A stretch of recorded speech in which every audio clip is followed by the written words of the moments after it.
Hello, Angelo. Can you hear me? Yes, hi. Hey, great. And just to check, can you see a screen share of an OCDS upgrade slide? Yes, it's there. Great. And just to check, it's the black slide with the green writing. Is that what you're seeing? That's our version 1.1 2016. Perfect, because WebEx always shares the wrong screen whenever I try. So it doesn't seem to do multi-monitoring well. We'll just wait for a few other folk to Sure. join us. No worries. Then I'll kick us off.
Hello, Duncan. Hello. Hi, we've got your audio. That's great. I think we've just got Andrew from Development Gateway joined. Hello, Andrew. Hey. Hey, how are you? Good. How's it going? Not too bad, not too bad. We've also got Angelo from European Dynamics who joined a few moments ago or 10 minutes ago. We're just waiting for a few more people, so we'll just give it a minute or two more. Excellent. Hi, Andrew. Duncan from the Help Desk here. I don't think we've spoken before, but I met some of your colleagues last week at IODC. So Okay, hello. great. Yeah, nice to meet you, Duncan. I think Likewise. Mihai also should be joining from Development Gateway. Great. Great.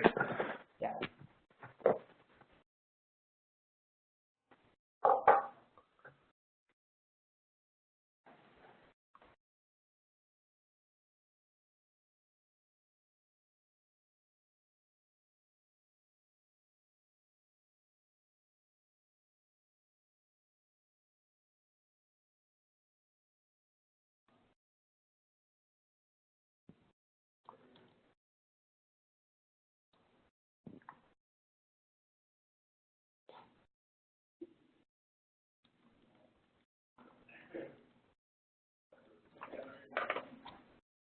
Okay, we've got Catherine and Mihai just joining and waiting for their audio to connect. Hello, Mihai. Hello, how are you? Very well, very well. Great, we've got your audio working. Hello, Catherine. Hi, good morning. Can you hear me? We can hear you, yes. Yep. Great. Your audio is working too. I'm just looking down the list of other people who are going to join us. I think the only other folk who I was definitely expecting were Liza from EBRD and Colin from France. But maybe we'll start as we're on the hour, and then we can bring them in later. If it's all right with everyone, I'm going to be recording the call, but if there's anything that you want to be off the record, either before you say it or after you've said it, you feel you'd rather it wasn't, then just tell me and we can make sure that happens. And hopefully, if I unpause the screen sharing, you should also have a set of slides that we'll use to guide the conversation. I think I've met all of you. I'm Tim Davies from the OCDS Help Desk team, but I think it might be useful if we just go around with a quick round of introductions for who's on the call, as we're a fairly small and focused group. So maybe Andrew first. Sure. I'm Andrew Mandelbaum from Development Gateway. I'm helping to launch our open contracting efforts, and we're big users of OCDS. Angelo? Angela from European Dynamics. We are busy with an implementation on behalf of the Zambian government at the moment, but we also have a number of other clients interested in our e-procurement platform with the OCDS component. Fantastic. Duncan? Everybody, Duncan here from the OCDS Help Desk. So I work with Tim, supporting all of our various solutions implemented around the world. And Catherine? I'm Catherine Wickern. I'm one of the newer members of the Open Contracting Partnership team. And then to Mihai. Hey, how are you? I'm Mihai Postelnic. I'm working for Development Gateway on the Open Contracting Vietnam and Open Contracting Explorer projects. I'm the lead developer. Fantastic. Well, thank you all for joining us. And this is a fairly informal session, so feel free to jump in, ask questions at any time or guide us. I'll go through a bit of introduction that many of you, I think, will already be aware of, but that the Open Contracting Data Standard is currently version 1.0. It was launched in November 2014, and since then we've been learning a lot from your work about its implementation, and we've been trying to keep track of all the issues that have come up.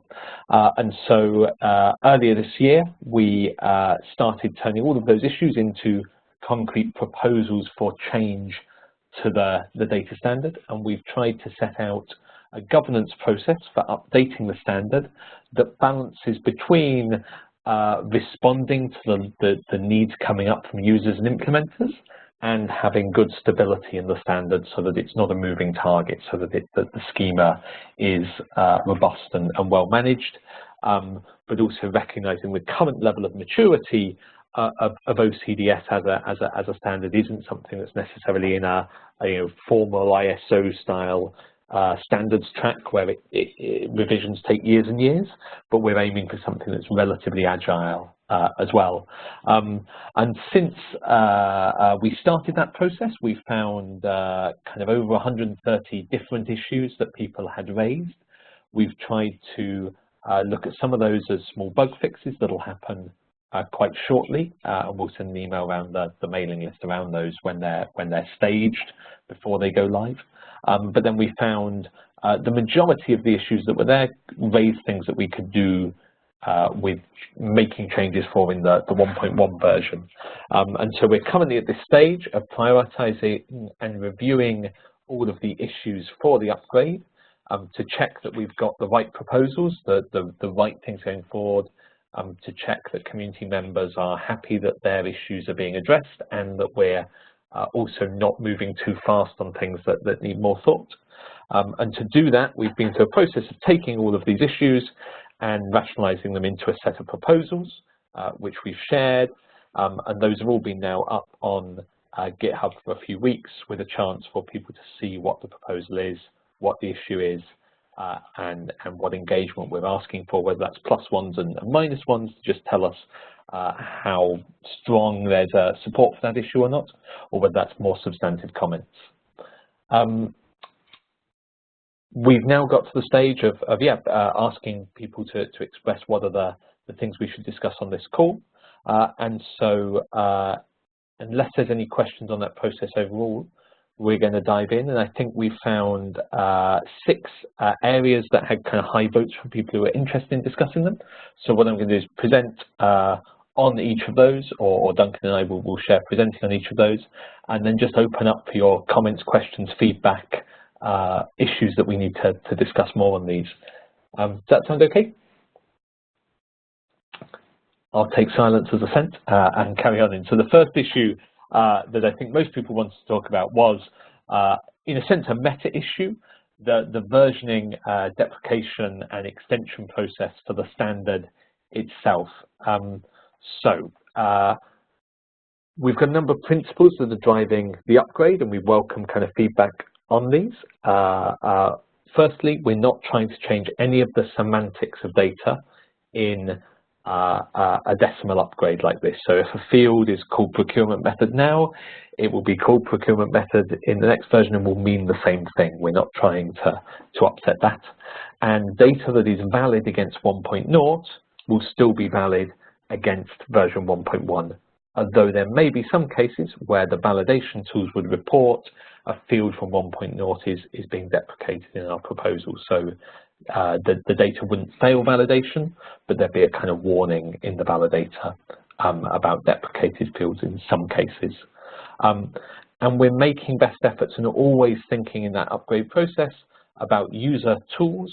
So we're making best efforts, but not offering a guarantee that tools that can produce or consume 1.0 data will be able to meaningfully generate and consume 1.1 data with as small a set of adaptations as possible. And obviously we're committed to providing a full change log, and also at the suggestion of Mireille from the World Bank, we'll really try and look at providing tools either at the time of the 1.1 release or probably just shortly afterwards that help convert data between the two versions. So if there's slight structural changes, they'd help handle that. So that's kind of the principles we're driving with. Maybe after each of these slides, if you've got kind of an immediate thing that relates to that, please jump in. Otherwise, I'll just carry on through and we'll open discussion at the end. Angela, yeah. So is it not simpler to just rather mark which version of the standard the data relates to, rather than having to develop tools to convert from one version to another? So just say this data was released under 1.0, so you can expect it to behave that way, rather than now the publishers having to almost go back and rework data which has previously been published because it was published against an older version of the standard. Yes. So hello, Eliza, who's just joined us. Welcome. I'm just going to mute your microphone for a second. I'm happy that it works, hopefully. Can you hear me? We can hear you, yes. Thank you so much. And I think Colin's just joining. But to address Angela's question, so we were just in the first of our issue areas around the more technical upgrade process before we get into the procurement substantives. So Angela, yes, we are in the 1.1. We'll introduce a field to declare the version of the standard a file is against. So the guidance to any tool would be, if there's no version declared, assume it's 1.0. Otherwise, you know what version the data is. And when we talk about tools for conversion, that would not be about saying to a publisher, go back and reconvert all your old data. It would be more for tool builders, so that someone who's building, say, a visualization interface can target 1.1, but has some reusable code they can use to read 1.0 data. Does that make sense? Yeah, thanks. But yeah, we're quite sensitive to making sure that, you know, if you're building a tool, the tool builder doesn't have to handle all the edge cases for differences between 1.0 and 1.1. Yeah. So moving on, the other thing we're doing in the upgrade is trying to be clearer about the core of the standard and extensions.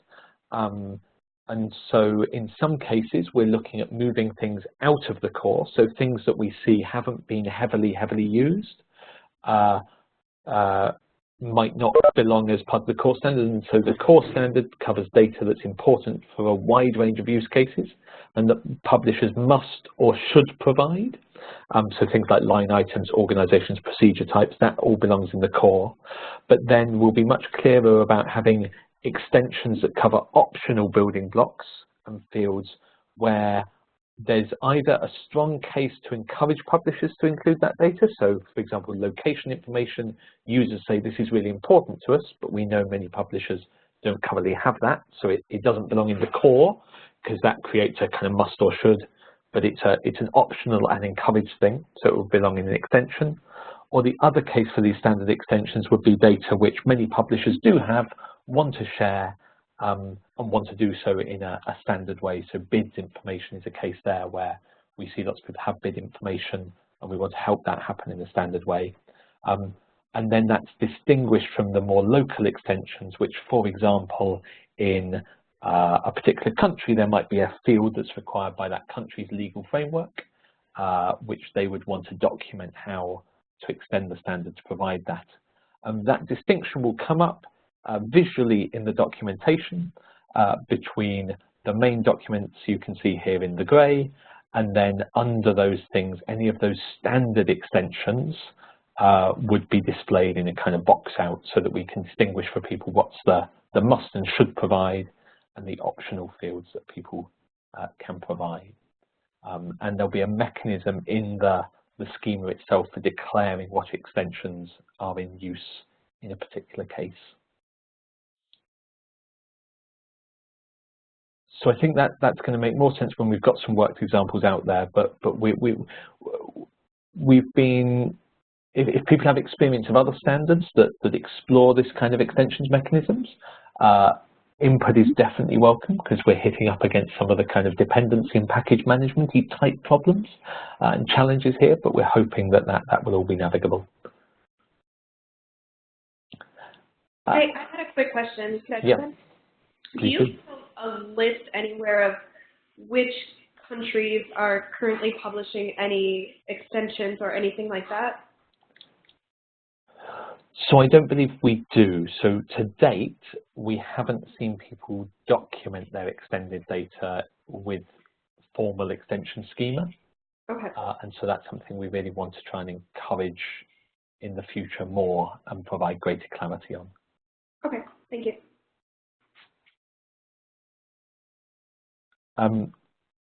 So that then takes us, there's a couple of other slides. We'll share this slide deck after, and I think it's already been linked to, but that talk about some of the ways we've created a template for the extensions. But I think the issue that's also been one that I really want to make sure we're getting right is then our deprecation policy, because this is a policy change. It's a technicality in some senses, but for those who are implementing tools, we really want to make sure we get this right, which is currently, we had a deprecation policy that said we would only deprecate fields in the major releases, so a 2.0 release. We're proposing to change that so that we can deprecate within minor releases. So that the 1.1 might say certain fields are deprecated, so the validator will give a warning. No field would be removed until the major release, the 2.0, but we might allow deprecation in the meantime. So yeah, just welcome any thoughts and reflections on all these issues on versioning, deprecation, and extensions for a few minutes.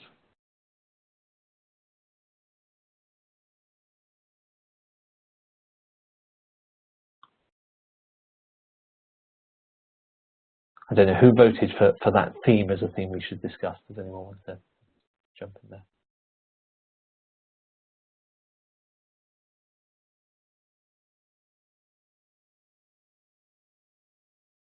If not, then we'll jump into the procurement kind of meat of things. But I think I definitely, on the GitHub issue associated with deprecation, really welcome kind of thumbs up and thumbs down votes on that. Because whilst it is a technicality, we're really keen to make sure we have got kind of broad support for the move we're taking there. What I might do then now is, because I've been speaking a lot, is come over to Duncan to talk about what we're doing on framework agreements. Thanks, Tim. Great. So just as a bit of background to why we're looking at framework agreements as part of the upgrade, there's a couple of limitations with version 1 of OCDS in terms of modelling some of the types of framework agreements that different publishers and implementers have raised. Some of those, for example, are we don't currently have a mechanism to link contracting processes in OCDS. We don't currently have a mechanism to record multiple buyers as part of a contracting process. So those are a couple of the challenges with framework agreements currently. But before we kind of come up with a definitive approach to framework agreements and an approach to modelling them in OCDS, we want to make sure that we've considered all of the different types of framework agreement that are in use in different jurisdictions. So this slide has got a list of the types that have been brought to our attention so far, and from some desk research we've done into the frameworks in the EU. So I'd really like to, I think, as an initial question to the audience and initial point for discussion is, of this list of framework types, and I'll perhaps just give you a minute to digest it, is there anything else that you've come up against in your implementations or your areas of expertise that we're missing off that list in terms of types of framework? So I'll just pause for a minute and let you read that list on the left and see if there's any feedback.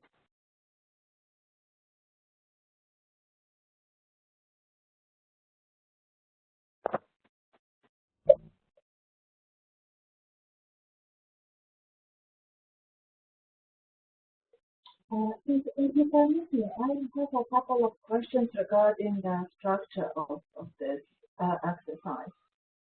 Sorry for looking for this from purely policy perspective, but I am a procurement lawyer and just can't help relating it to the way we use it in the policy discussion. Yeah. So from the framework type, I think that you have grasped the four existing styles of doing framework agreement.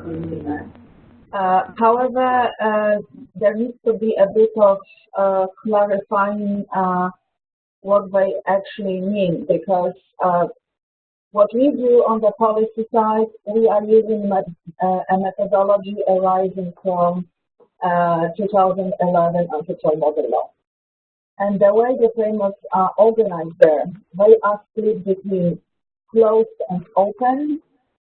Okay. Open meaning that suppliers can join during the period of the framework agreement, and closed when they can't join during the period of framework agreement.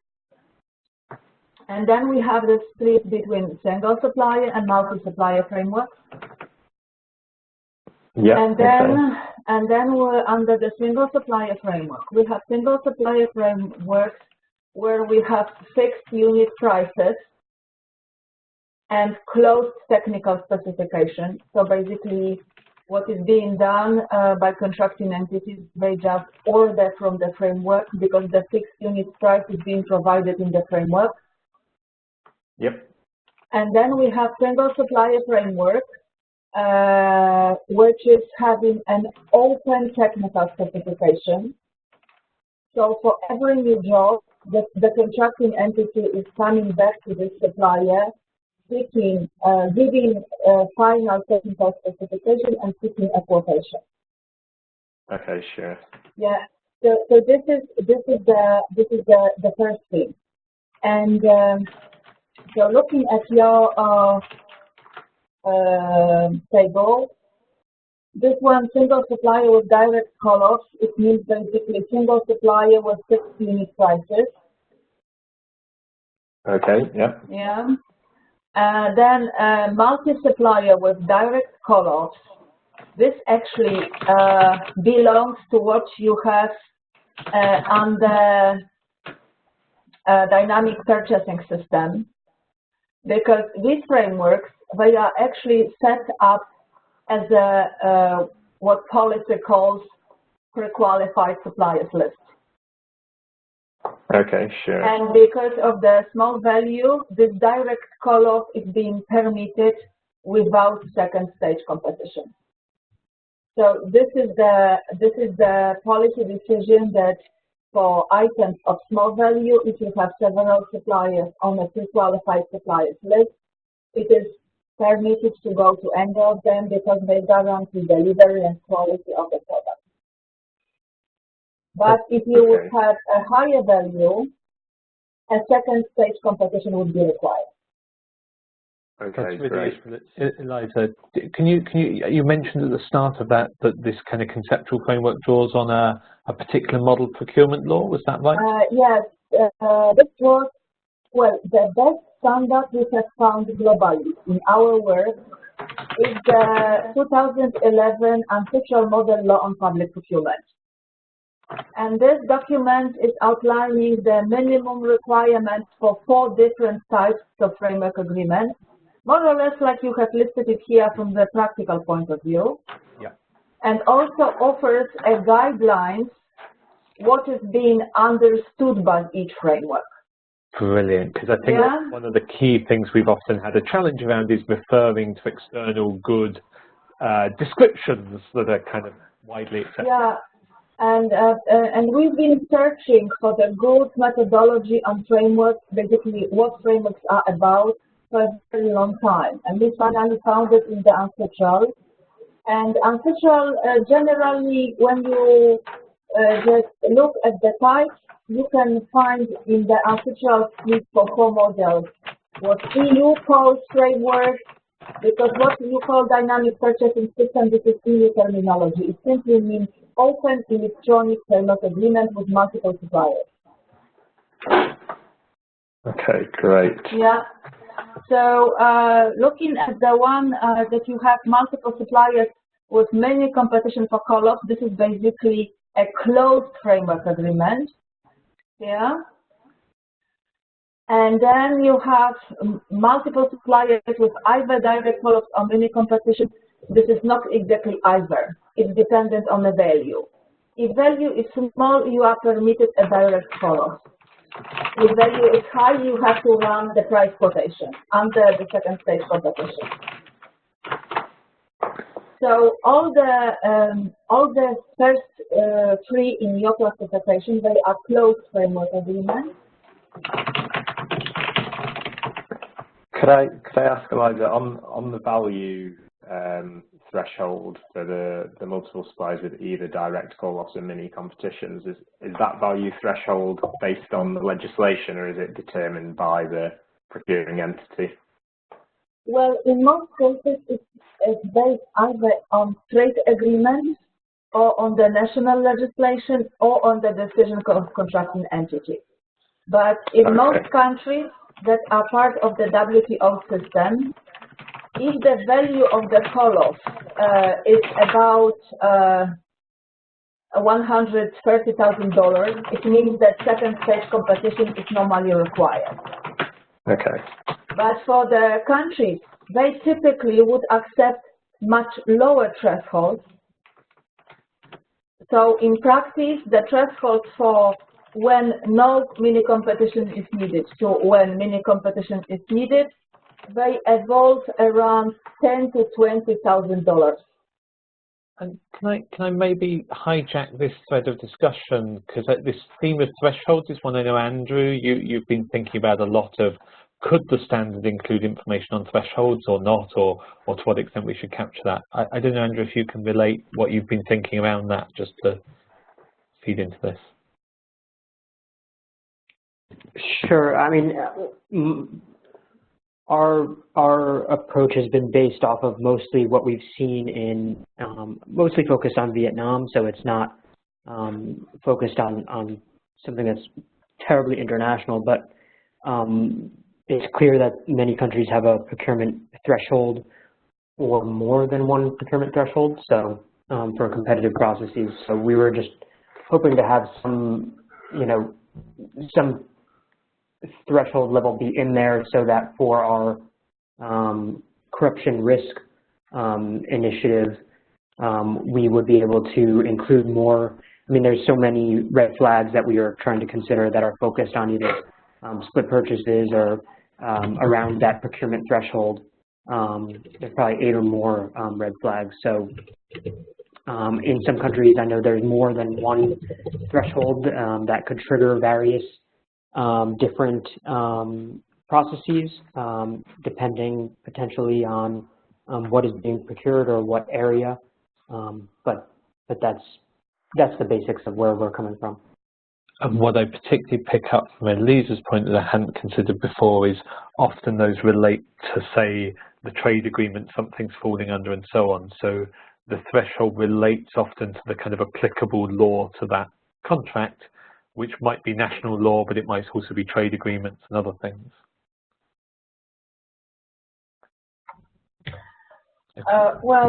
Generally, you have this circle of WTO GPA parties, and then you will have a clear threshold built in. Yep. And if you don't have, it's down to the national law. Yep. And the general split is being how we call it, micro procurement, which means less than $10,000 or $20,000. Then there is the small value between this 10 or 20 and 130, which is a recognized threshold for the contract of interest for cross-border trade, because EU is using the same GPA threshold, and Americans, they also have a similar approach. And then you have, from 130 for goods and services and 5 million for construction up to the ceiling, basically. And this is considered high value. So, we when we talk to the government in terms of policy, we ask them, what's your policy on micro value? Should it be competitive or direct purchasing is permitted? And then it doesn't matter whether it's under the framework or it's just no competition at all. And then there is this question about small value from 10 to 20 something thousand dollars to $120,000, where countries have total freedom how to decide on the scope of competition. And then comes this threshold about $120,000 for goods and services and 5 million for work, when you actually have to consider trade arrangements. That's really useful. And I think there's a discussion thread we've had on this kind of threshold issue, which I'll feed all of this into and maybe share around to check we've captured an understanding. And we've got some thoughts on ways forward there. Duncan, do you want to take us through the other framework elements that we wanted to look at? Sure. I guess just a quick question. So for the guys from European Dynamics and Development Gateway, have framework agreements appeared as part of the work you're doing, and is there anything we should be aware of in those kind of specific to Zambia or Vietnam? Okay, I'll go first. From a Zambia perspective, they are still in the process of drafting their legislation for framework agreements. So while the platform has got the capability, they're not being used yet. So the discussion hasn't really come up yet. But it is going to be probably in the next 12 months. They are busy with the drafting of the legislation around frameworks. Okay, great, thank you.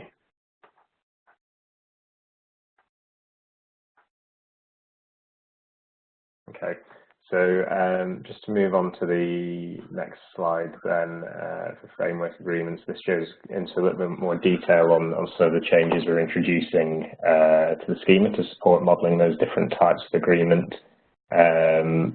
First off, as I said, we don't have a method currently to link different contracting processes in OCDS, so we're looking at introducing a related process field, and that would in fact be an object to capture both the OCID of the related process and the relationship.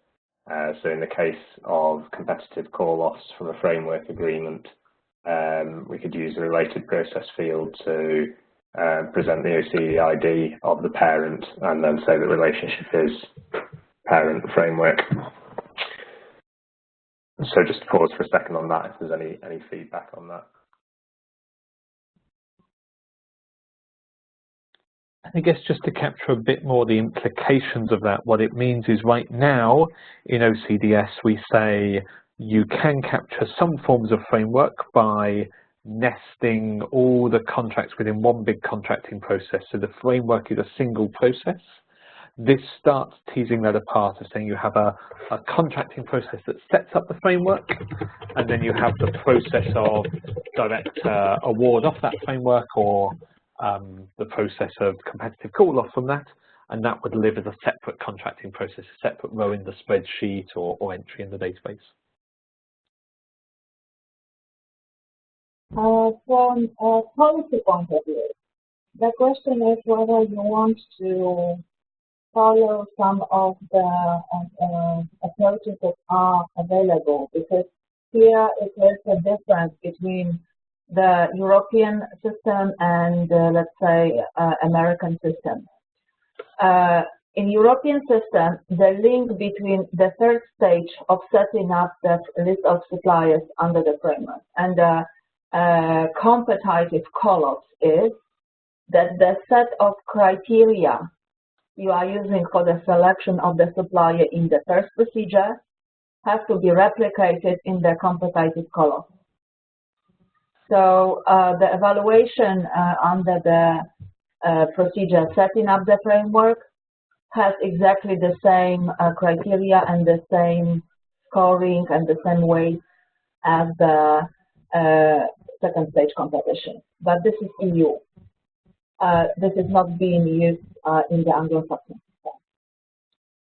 And on the other hand, here is where comes the difference between open framework and the closed framework. Because in the open framework, with the closed framework, you have this case that outcome of the first procedure in terms of list of suppliers remains the list of suppliers who can bid in the second stage. And in the open one, which is called Dynamic Purchasing System by the European directives, this is not exactly the truth, because first thing, the list of the guys established in the first procedure is open, so they can join anytime. And it may happen that they will be joining when the call-off is being published. This is for the practical implication of the relationship between the first process and the second process. Okay, great. So I think that the practical implication there is that the initial process will still need to be updated throughout its entire lifetime. Yep. Yes, and this is exactly what the EU policy says, that you have to keep the notice on dynamic purchasing system posted online and valid throughout the period of this dynamic purchasing system. But you have to keep the qualification to the framework agreement open for interested suppliers during the validity period of the framework, and that you have to be prepared that the new suppliers may show up for the call-off procedure, providing that they satisfy the requirements of the setup of the framework. Mm-hmm. Okay, great.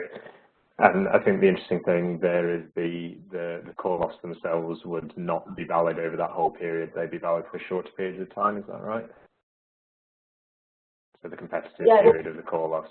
Yeah. So and here this understanding, and it's shared by everyone, that while the time period of the framework agreement is one thing, if the call-off is being issued within this period of validity of framework agreement, it can extend further down the date of the framework agreement. So basically, as long as you manage to award it within the framework, you can continue working with the supplier until it's finished under the call-off. Okay. But when the timeline of the framework agreement is closed, then that's it. Okay, great. That's very helpful. Really useful, and perhaps validates the splitting out of them, because Yes. other states would conflict. Great.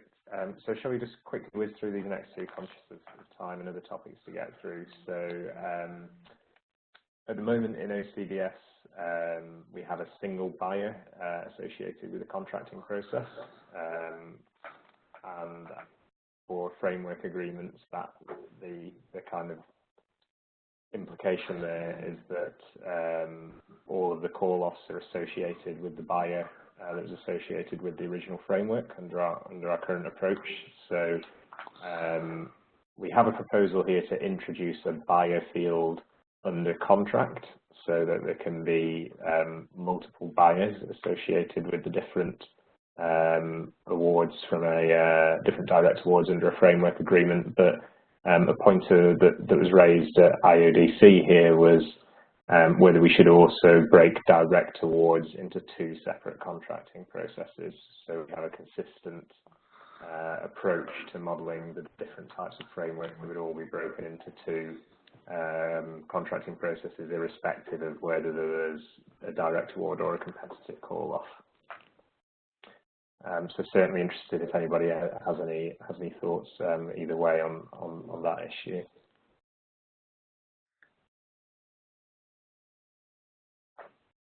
Hey, Colin, do come in. I see you're unmuted, but we're not getting your audio.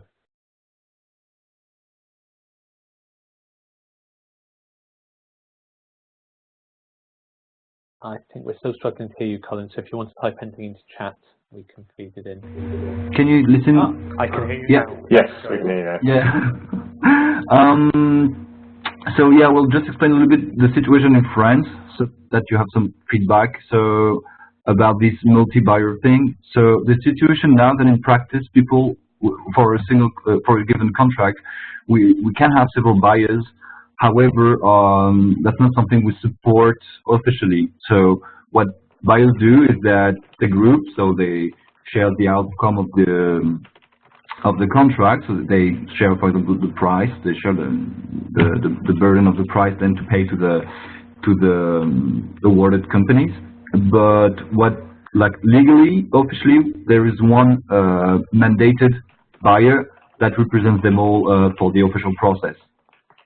So what we decided in France is that for our format is that to have the possibility to have multiple buyers, an array of buyers, but basically the first one should be the one that is mandated,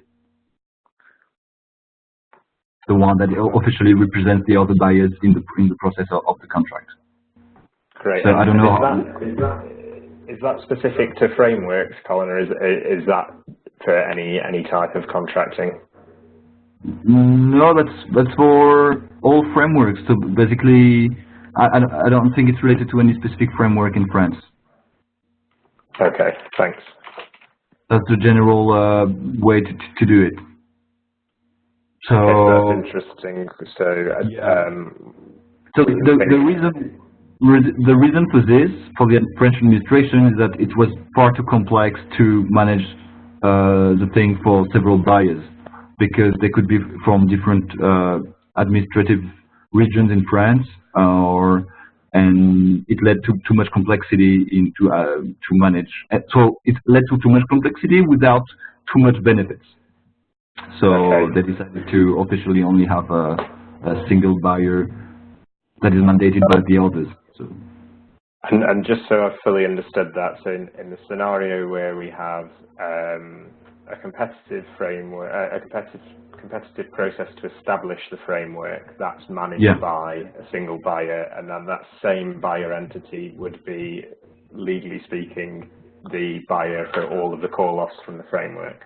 Yeah, and then internally there are arrangements with the other buyers to share because in general all the buyers don't have the same participation money-wise. That's why it became too complex, and they decided to put all the burden on the single one, who's sort of mostly the one who is sort of coordinating, the one who has the better infrastructure to manage contracts and so on. And then the other ones are just chipping in. Okay, great. Thanks. That's really useful. Just to comment on this, this is a typical arrangement for so-called centralized purchasing units, which are dealing with frameworks, and you will see them in a number of countries. But this is being mainly applicable to the closed framework agreement. If you have open framework agreement, meaning the European terminology dynamic purchasing system, you will see in Italian practice, you will see in Cyprus practice, which is most, simplest to follow, that multiple buyer is being retained, equal specifically of the use of the electronic means for ordering and payment. When country cannot set up the ordering and payment electronically, they just do it through the centralized unit that is managing the framework implementation. Okay, great. Thanks, Eliza. And are there examples of closed frameworks with multiple buyers, or would that always be through a central purchasing body who's the buyer for both the framework and the call-offs? Well, this is exactly down to the tools. If the country has tools to manage multiple buyers, they do it. Because contracting entities, they prefer to buy themselves. But if the country doesn't have a tool to manage multiple buyers and manage online payment, then it's the decentralized unit.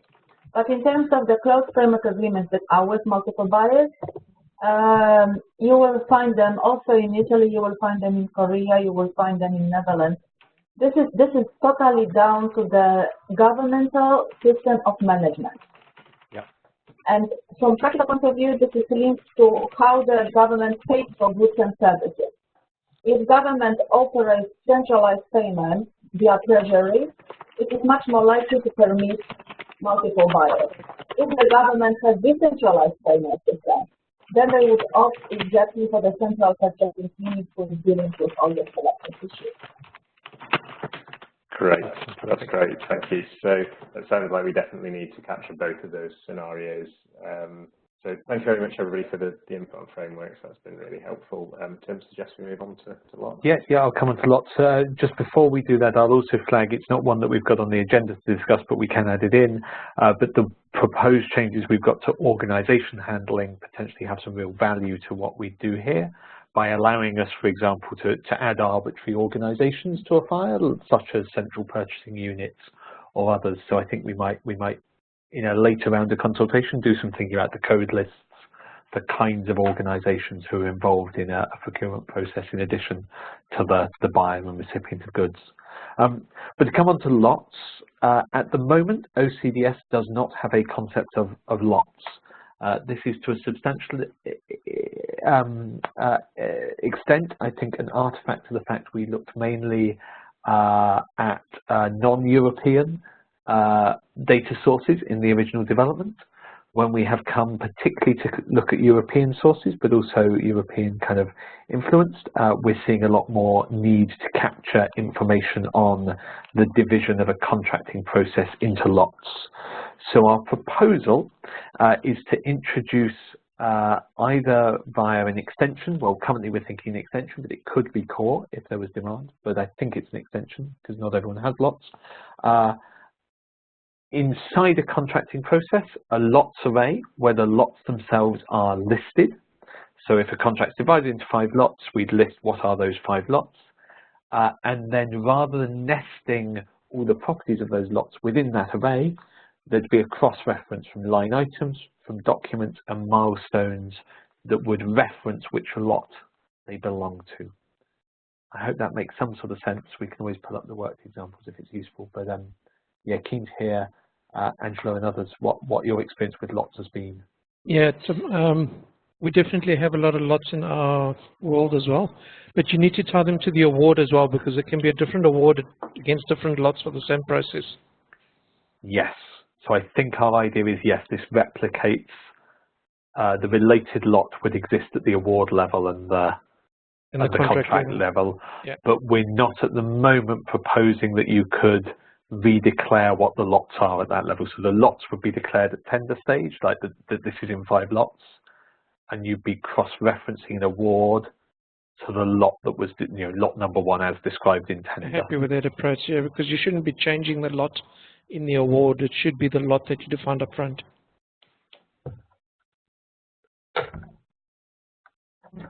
For me, lots are important because we are working with countries that are influenced by the European policies. And for them, lots are perceived as a way to enable small business to participate. And politically, it's pushed for, and that's the reason the countries are employing it. And on a practical level, of course, you will see much more use of lots in countries that have regional structures, so they simply divide tender for goods or services per region while still running an aggregated tender to get a good price. So definitely linking the lots question to the framework agreement question, it's very important to have the lots under the framework agreement tender for setting up the list of suppliers. This is where most certainly you will have them reflected. And in terms of the cost and time, I think it works, and it makes sense to keep it close to the general structure tender. Just in that interaction between lots and frameworks, to see if the fact we're splitting the framework and the call-off into 2 processes would have an impact. I'm thinking this through as I speak, so forgive me if it's not entirely clear. We could have a framework, awarding a framework that is divided into 5 lots, and people are awarded the right to deliver against one of those lots, not all of them. This will be down to the national policy, but we have countries where there is a specific legislation saying if framework agreement is being advertised and lots are permitted per region, you can bid just for 3 regions, not more. And if you will bid for more, you will be disqualified. Yeah. And then when someone gets their call-off, would we need to know in their call-off which lot that call-off relates to? Or would we just need to know they were awarded the framework for those 3 regions, and then when they get a contract later on, the reference back to the original lot isn't as important? Lot is important because it links to payment from specific buyers. Yeah. And it starts with planning when they aggregate procurement for framework. So what is ending up in a lot is a specific list of buyers with specific budgets. So people are tracking these values across the process. That's very useful. Okay, so we might need to have some sort of cross-referencing there to make things work. Okay. So let's. Any other thoughts on lots that people want to share?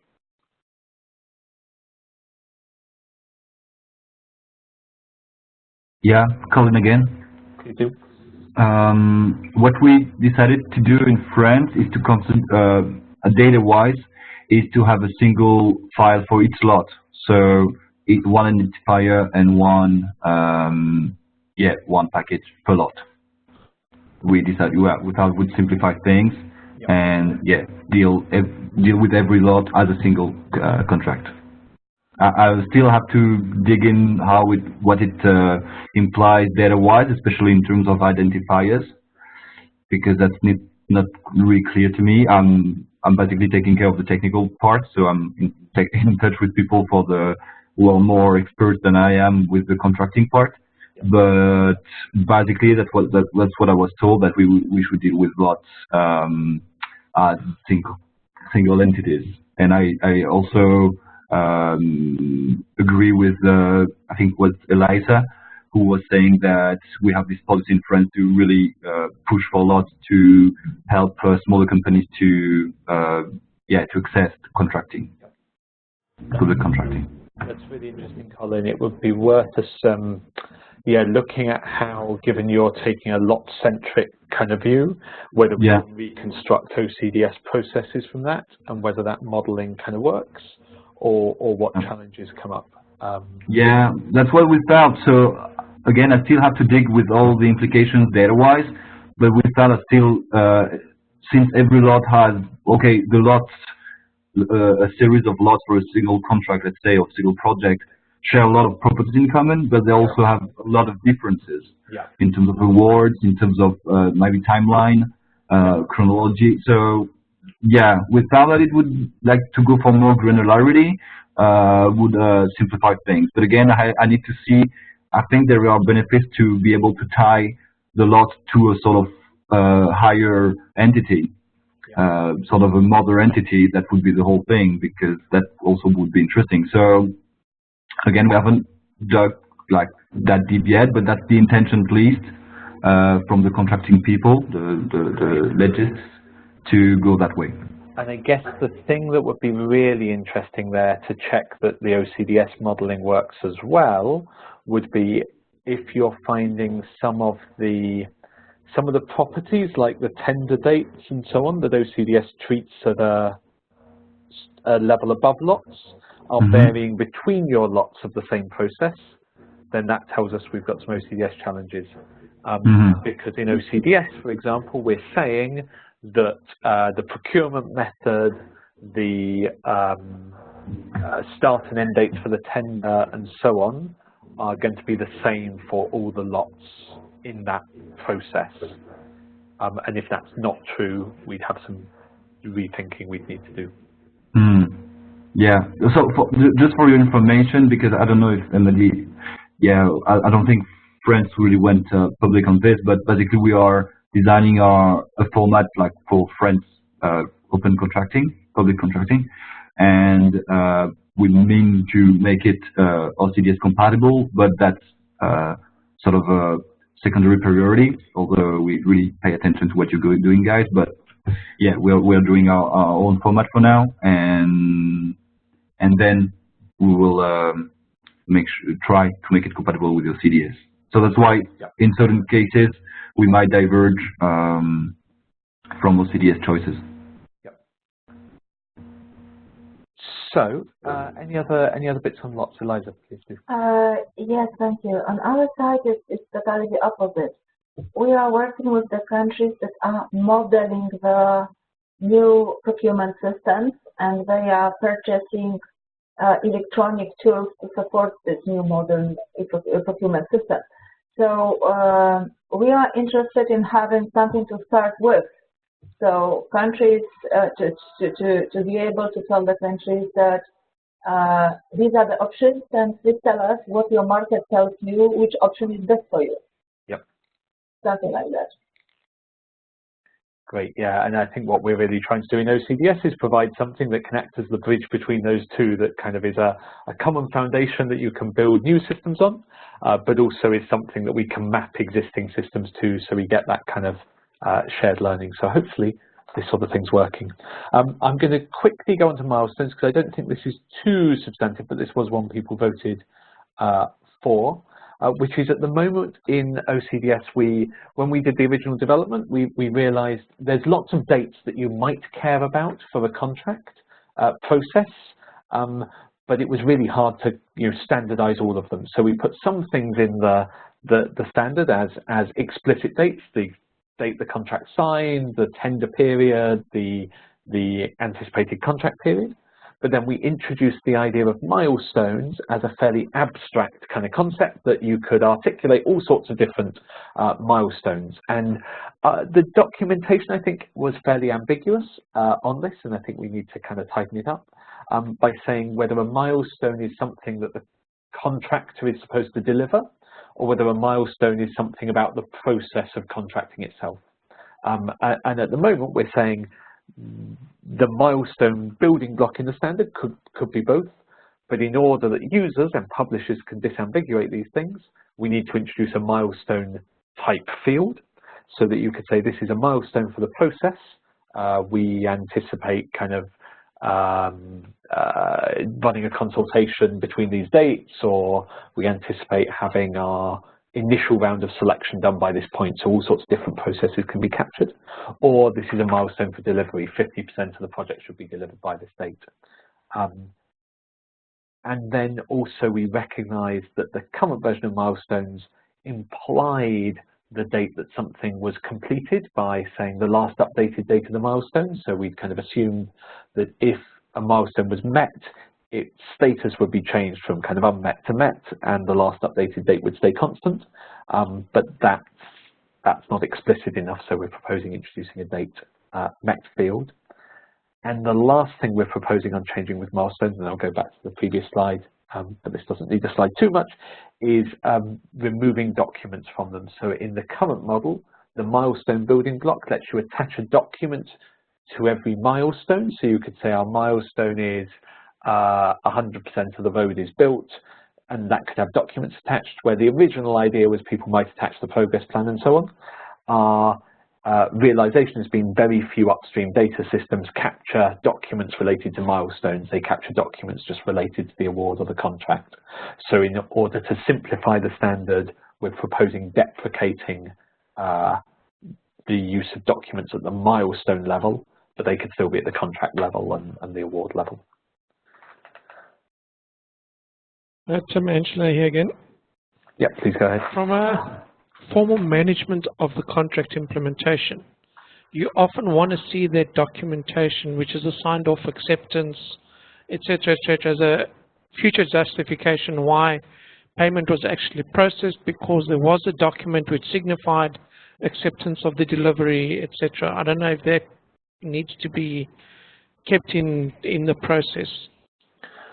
And do you find that the data systems, for example, European Dynamics system, do they capture the document linked to the kind of milestone and deliverable? So our contract management module does do that, yes. Yeah.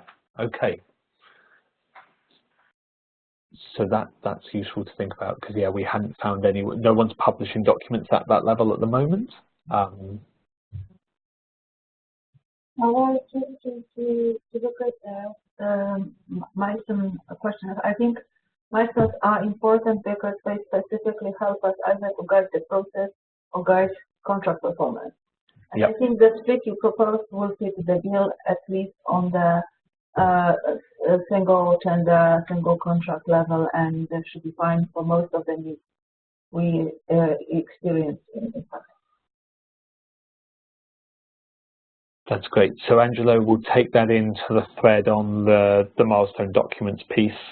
And I guess, yeah, what we can think about is either whether we do keep the linkage between milestone and document with a cross-reference, or whether we keep the nesting there. I think that this is one of those ones where we're really trading off between complexity and simplicity, or we could move it into an extension. Yeah. I was just going to suggest that perhaps moving the documents to an extension is a compromise that would be sort of viable, because it's not core that everybody has, but those who have it could use it. Yeah, that sounds good, because I think, yeah, my sense has been, because milestones exist at all levels, it kind of adds 10 fields to every mapping spreadsheet, and we definitely hear back from people that they get scared when they see kind of 100 fields initially, even though we're saying, well, they're not. Yeah, they're only if you've got them, so that sounds right. Two more ones we were going to try and get through, and I think we're running roughly time. We said this would go an hour and a half or so, and I want to leave space for other issues to come up in a moment. So I think this one's a relatively short one, but the issue of participation fees.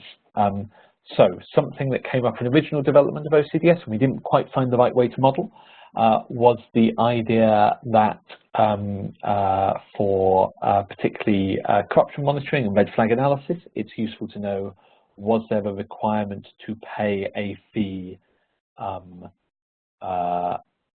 to participate in the tender process, and to know what that fee was.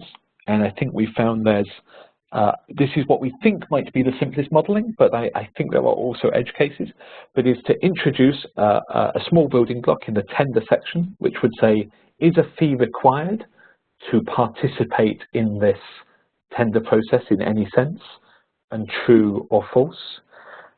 To have a code list for the kind of fee, whether it's a fee to access the documentation or a fee to submit a bid, and then some sort of value of the fee, hoping that that can be expressed as a relatively fixed sum in a value and currency. I know, Andrew, this is something that's come up in some of the red flag stuff, so I don't know if you've got thoughts initially. Or if anyone else wants. Yeah. Sorry, that sounds good from our perspective. Yeah, from our perspective as well, that would cover what we typically do. Great, this one might be simpler than I thought. So as you'll see, this, I think this might qualify as the lowest issue number that we're hoping to close in this upgrade process, issue 33. Hopefully we'll get that cracked. The last thing then that came from the votes on topics to cover is perhaps the most difficult and the one we're still doing a lot of thinking about, but is the idea of publication levels in the standard. So at the moment, the standard has this idea of basic, intermediate, and advanced fields. We've tried to tag fields, of whether they're something that everyone should really be able to publish straight away. Basic, whether they're kind of mid-range, whether they're advanced. But we recognize a couple of challenges with the way that's been done to date. So it came from demand when we did the original version of OCDS, from people saying, there's too much here to get your head around in stage one. We want something that tells us what to prioritize. But we've got a mixing up of stages and fields. So right now, there's basic fields at planning, tender, award, implementation kind of levels, and that gives people the idea that to do basic publication, they must be able to do planning through to implementation, which is not what we want to communicate. And we've got some also kind of confusion about document disclosure at basic, intermediate, and advanced levels. Rather than going through kind of some minor changes of wordings and insertions and deletions from the basic, intermediate, advanced levels, which I think we've still got quite a lot more work to do on, I wanted to maybe just open up for people's views on how useful they are, what challenges they've had with them, and what general directions they'd like to see us going in on these kind of levels that are there in the standard documentation at the moment.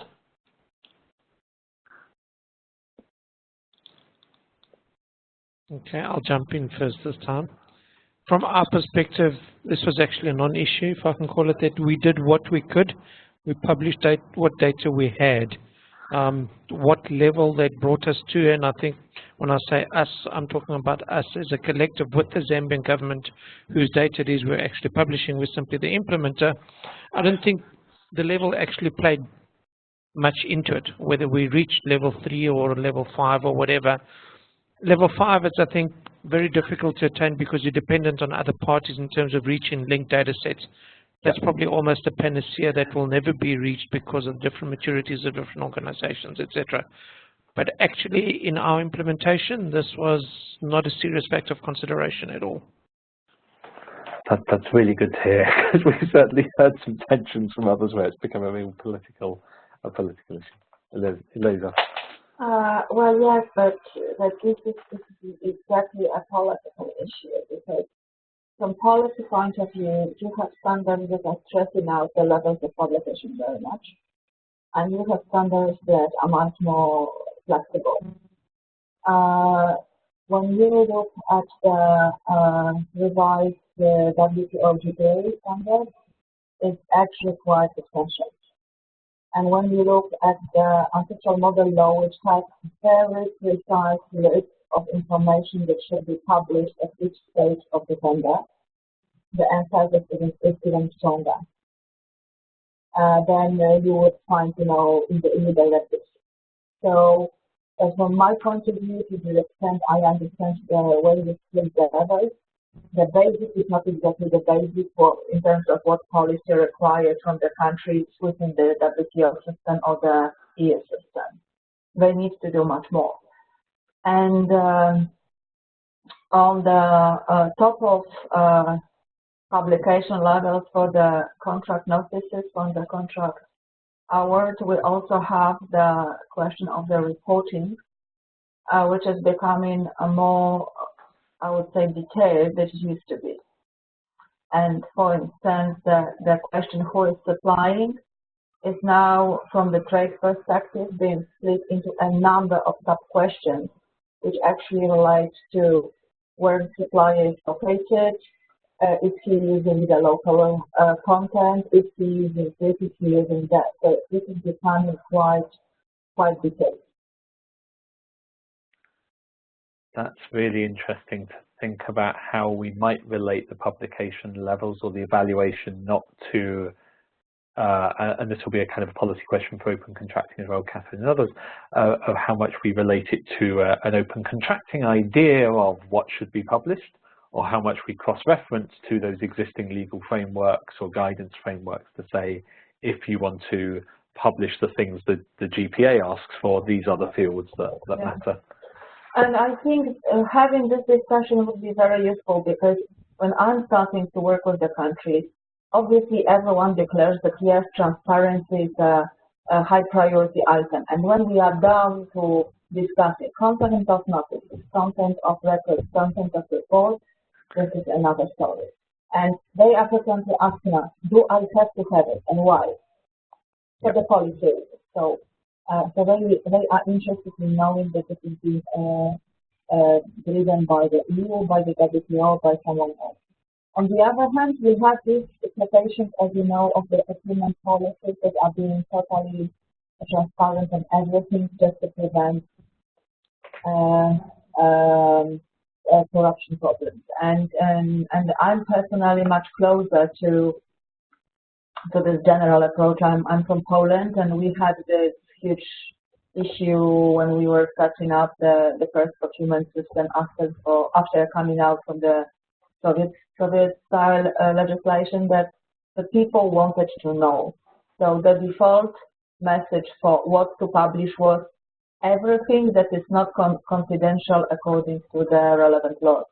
So we ended up having a very wide understanding of the publication requirements. Yeah. That's really useful. And I guess the other thing it makes me think we need to consider more is the distinction in our fields between some fields where it's pure policy. You know, it's technically really easy to provide, but it's a policy issue of whether it's provided or not. Some fields where it's pure technical, it might be technically slightly difficult to provide, but it's useful for users. And so how strong we say that's basic or advanced or whatever. And then those which are a bit of policy and a bit of technology, which are the trickiest ones, because we're kind of thinking about the balance there.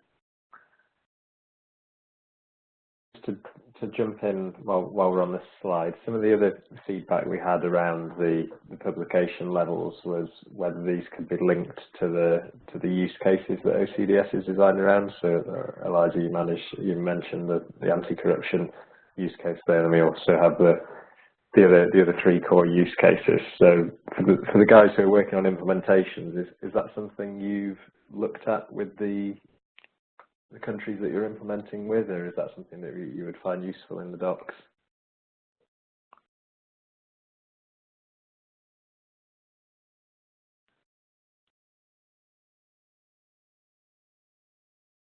I'll take silence as a no in that instance. Okay, so at that point then, with 10 or so minutes more, or a little more if we need, just want to then open up. These were the 6 issues that we'd had kind of high votes to want to talk about. There were obviously some other issues people also raised. If anyone wants to kind of either just name an issue, and I'll try and jump to the slides and we can go through it, or raise more general reflections on things that we must make sure get covered in the upgrade, questions, reflections. The floor is open.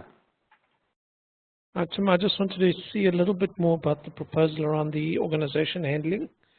Yeah. And there's a specific requirement we've got from Zambia within the data set to be able to identify SMEs and report on SME performance in the greater procurement process. Great. Yeah, no, I can definitely go to this one. So I'll present the higher level and then jump to that organization classification piece. So at the higher level, what we're trying to do, so at the moment, there's the organization building block that's very detailed, has identifiers, addresses, and could have extra information like location and so on, that gets nested whenever an organization is mentioned at that deeper level. What we recognized in coming to the upgrade was, firstly, there are extra kinds of organizations people want to talk about, such as central purchasing bodies or audit institutions related to a given contract, or social witnesses and so on. And we felt rather than creating individual fields and reusing the organization building block nested in the standards for those, it may make sense to have organizations involved in the contracting process named at the top level, and then to cross-reference them by their identifier down at the point where they are playing a role as a buyer, an auditor, a supplier, and so on. And then that also means, with minimal duplication, we can add more annotation to those organizations at the top level where they'd exist. So I'm just going to try and find the slide which will capture this best. So I don't think I've got a slide that visualizes this terribly well, but at the top level then of the file, next to tender, next planning, tender, award, and so on, you'd have entities, which would be an array of organization blocks, each of them saying what's their role, and they can have any number of roles, so the buyer, the supplier, and so on, or a bidder. And then we're saying there could be an extension of the organization building block, so this gets to your second point, that would flag what kind of status they have, such as SME and so on. Now, at the moment, the proposal is that we don't ourselves specify all of those kind of flags, like are they an SME, are they voluntary sector? We allow those to emerge from these local extensions. So we have, slightly complicated, we have the updated how organizations look. We have an extension which provides a container for details of them. And then we work to create local extensions for the specific policy flags that different countries have. Does that make sense? And would that work or not for your cases? Yeah, from our side, that would definitely solve our requirement. And I think, yeah, defining them once, linking to them when they need it is a much more elegant approach. Yeah. I think our reason for not, though, kind of building them into the standard was, yeah, we recognise the definition of an SME, for example, is pretty contested around the world. So we don't want OCDS to own that definition too much. But we want to let countries say, well, we share a definition with this other country, so we'll use the same SME extension. And others might use different. And one more comment here with the proposed this, because while I'm understanding of what is SME and not in this report, and but there are some general guidelines and voluntary sector, I think it's clear for everyone, but I would rather opt for replacing this foreign owned by some terminology that is actually recognizable to the trade people, because for them they speak about domestic and non-domestic, and I understand that you are trying to have a general formula for this, and under domestic it can be domestic controlled by the foreign entity and domestic not controlled, and and so on. But I think domestic is clearer than what is being put there now, because it can be quite foreign owned for the trade people means also domestic company with a majority shareholder being abroad. So here, if we want to just distinguish between the local suppliers and foreign suppliers, referring to domestic may be easier. Fantastic. So request to everyone, after the call, what we'll do is we'll share a list of some of the issue numbers we've looked at, and either by email reply to that, or popping something into the comment if you're aware of easily to hand, or can just give us the search term we should use to kind of find these source lists, or kind of the terminology where we're missing the formal terms. That would be incredibly helpful. Any other themes, any more on organisations we should touch on, or does anyone want to pick another? I feel like this is a sort of upgrade karaoke we do now. Pick your favourite track and we'll... At the risk of dominating the conversation, I've got another topic. Please go ahead. From our other clients as well, we've spoken about frameworks, but what about catalogue-based buying, and are there any plans to be able to model that through the OCDS data stream? That's a very good question. Duncan, any reflections from you as the person who's looked most at the framework stuff, and if that's come up yet?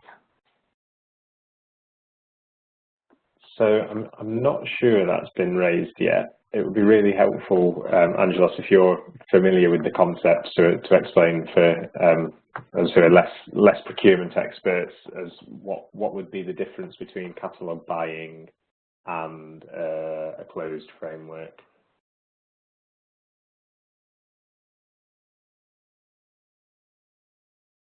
Well, I suppose the two would be fairly similar.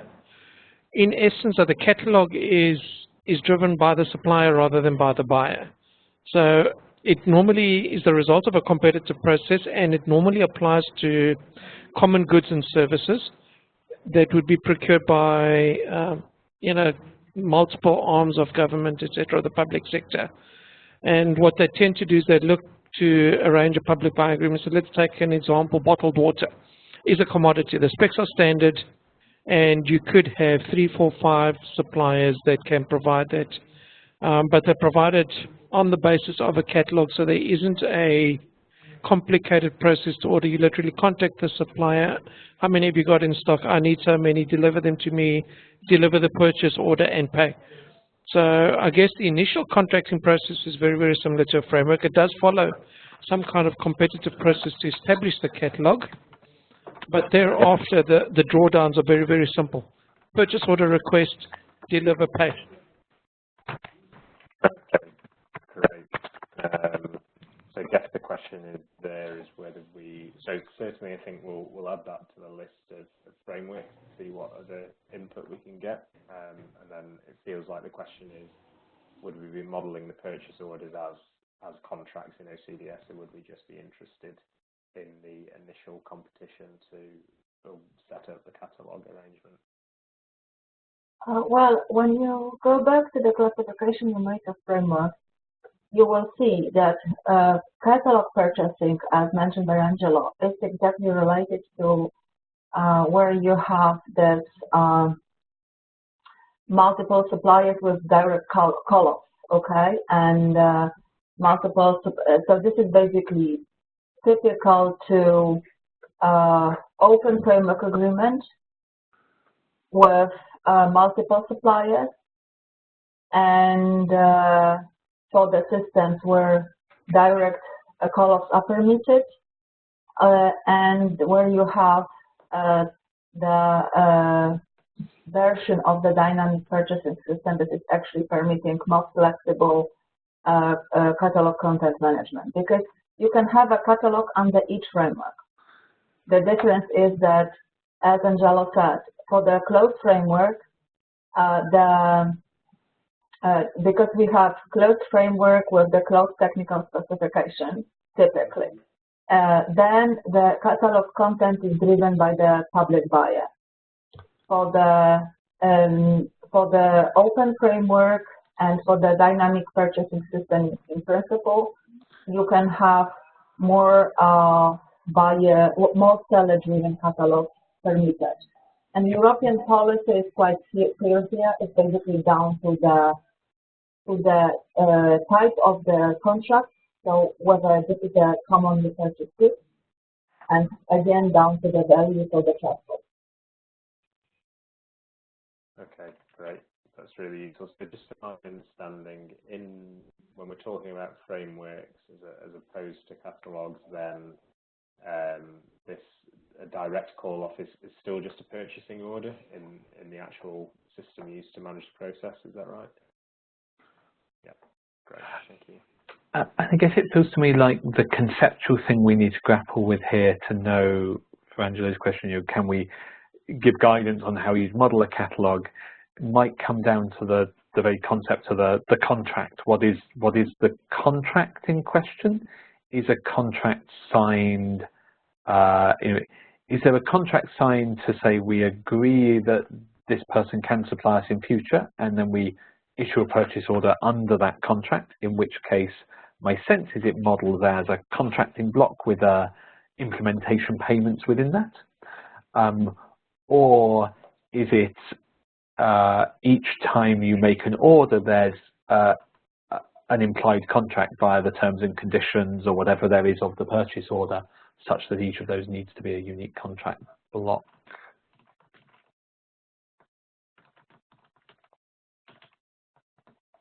But I think the upshot is, Angelo, we don't have that currently factored into the upgrade process.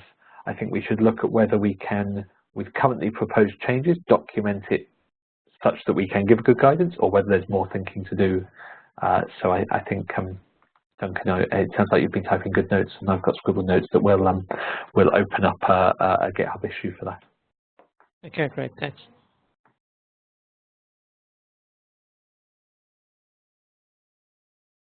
Okay, last call for any issues people want to dive in on. And Angelo, if you've got others, don't feel afraid to throw them in.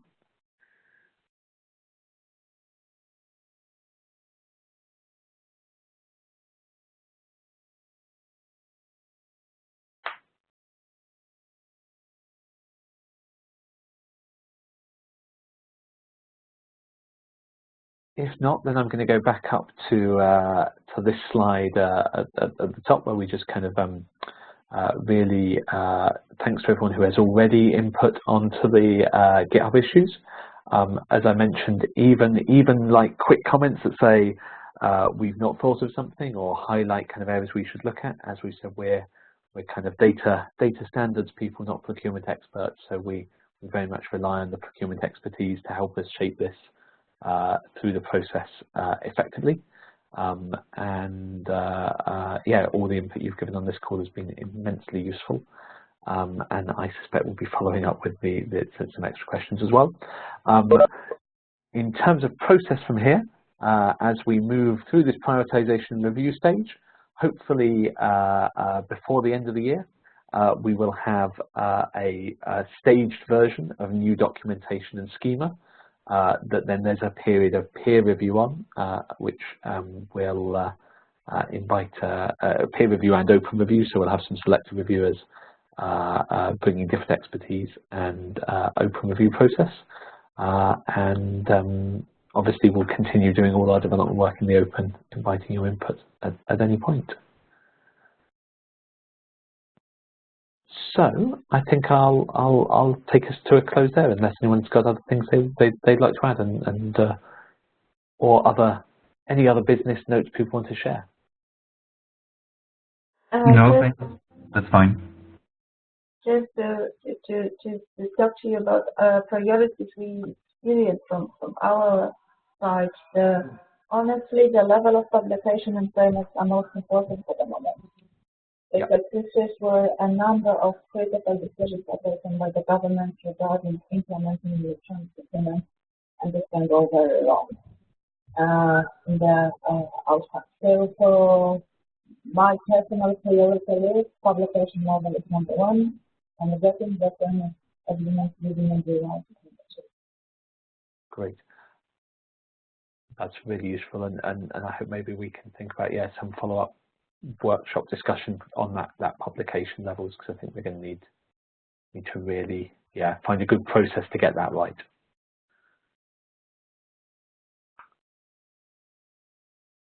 Catherine, any reflections from the OCP side? No, I don't have anything to add. Thank you. Great. Well, thank you all, I'll stop the call recording. Stop the call now. If anyone's got anything, as I say, we were recording. If anyone's got anything they want stricken from the record, let me know. Otherwise, I'll pause that, and we will.